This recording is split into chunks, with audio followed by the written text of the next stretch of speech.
if they become an energy vampire and they really are sucking the lifeblood out of you, and behaving badly, then, you know, this is going to take an inordinate amount of time just to keep the relationship alive. And sometimes you just cut your losses and say, well, look, to them and yourselves, look, this isn't working.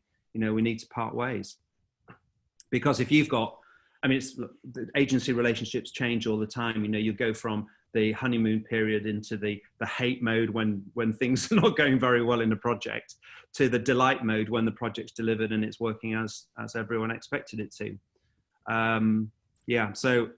But inevitably there are certain times when the relationship gets to such a stage where they're leaning on you too much. You know, you can't work with them because you've lost communication with them. You know, you've just got to cut your losses, I'm afraid. From both sides as well, of course, works for both. Interesting. And is it that old saying you give someone an inch, they'll take a mile? I've got experience. Yeah, I mean, that's managing the relationship, isn't it? Because, I mean, at the end of the day, customers are customers and they want what they want. But, you know, if you turn around and fight your ground and say, well, actually, you've asked for this and this is what you want, but actually we believe that this is what you need, which is a different conversation again.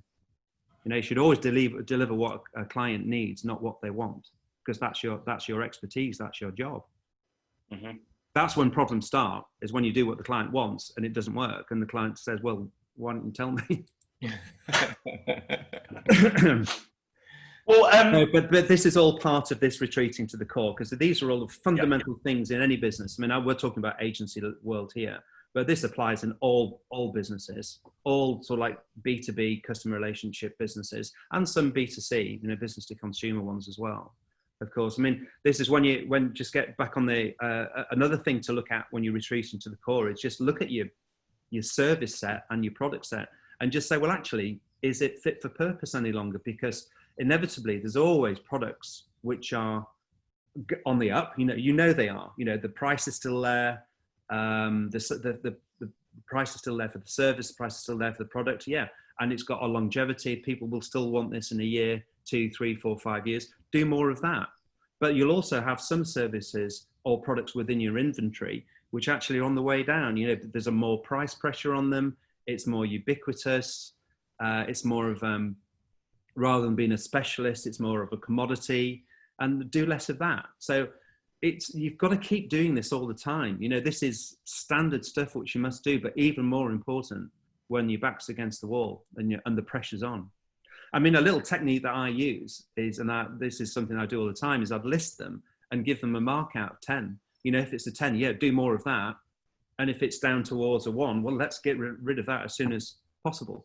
Or an easy one to remember in 4 points is, when you look at something in a service or a product, should we amplify it? Should we modify it? Should we keep it? Or should we ditch it? You know, that's a really easy thing to do. And any business analysis, when you reflect on your business, you should always be doing that. But this is my favorite one, and I did invent this. All the stuff I've been talking about before is just modified from things that I've heard or other interesting gurus. But this one is beware of tomato soup and beige, because if you do your market research to such an nth degree to actually find something which doesn't offend anybody, you'll end up selling tomato soup or beige paint, because it's not offensive. Yeah, well, I guess soup and beige. But I guess there's a risk to company identity. Is that there? You know, if you analyze, if your company is built on a product or a service which is not profitable, but is actually your identity, or certainly your original identity, I guess it's also being open to change, to pivot away from what you maybe historically were to what you now need to be. Yeah, there's been a lot of talk about pivoting and things like that, and I always say beware the pivot, because the minute you pivot and go and do something that's not your core, or potentially you don't understand anything about, you know, you are going away from your original strategy, and that's really dangerous. Because you might just hit a brick wall or fall off a cliff. You just don't know. So beware the pivot for sure. But actually, what I'm sort of recommending is that you're always changing. You should be doing these techniques all the time. And whether that's a period of every month, every 6 months, every 12 months, every year, every 2 years, it doesn't really matter, but you must do it frequently. I mean, just to give you an example from Strawberry, about 15 years ago, something like 60 to 70% of our business was in multi-page brochures, catalogs, magazines. I mean, we did shed loads of the stuff. I mean, really did, to a really high level.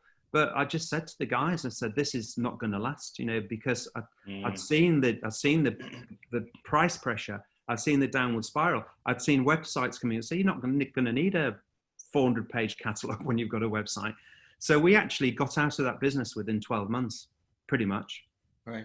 Just because the writing was on the wall. So we marked it, and it was down in the low 1, 2, 3s. It wasn't a 10, whereas websites and e-commerce was high. So let's do more of those, and let's do less of the multi-page. So it's a slow switch. Yeah. I mean, even to the point that you actually don't notice it happening. It just sort of like happens. But of course, it doesn't happen unless you do it.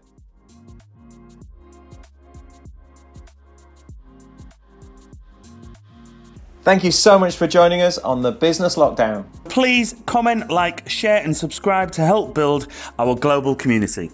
We look forward to seeing you all soon.